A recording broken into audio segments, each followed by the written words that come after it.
In this town, nobody locks their doors. Until the night the only doctor in Port Callanish was found slumped in his armchair, a single bullet in his chest, and a red scarf at his feet that didn't belong to him.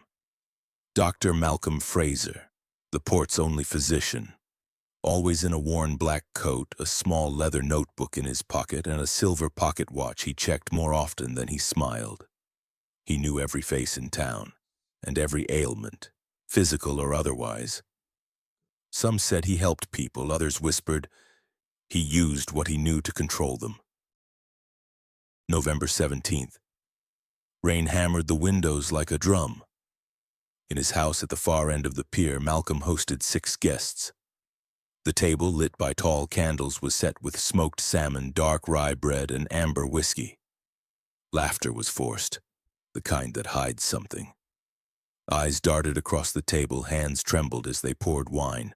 Lora, his wife's sister, stayed silent. Her gaze locked on the flame of a single candle, until it flickered out with a cold breath of wind from the chimney. At 11:17 p.m. the power went out. A chair scraped against the floor, a glass shattered on the tiles, then one gunshot. When the lights returned, Malcolm slumped in his armchair, a dark hole in the center of his chest. At his feet, a red scarf soaked with seawater. Sean's scarf, the fisherman everyone avoided. In a place like Callanish, you don't need proof, you just need someone to blame. And Sean was an easy target. Fights, debts, a reputation for trouble. But Detective Wallace, sent in from Edinburgh, noticed something.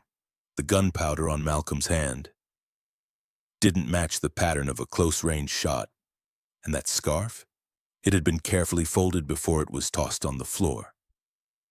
Piece by piece, the puzzle came together.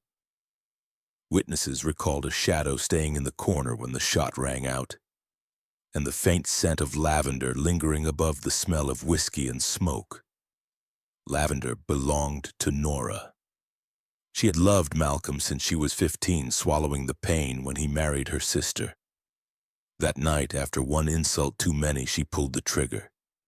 And before anyone could stop her, she walked to the pier and stepped into the freezing black water. Sean was cleared, but no one celebrated the truth. In a town this small, every lie is a thread holding the fragile piece together.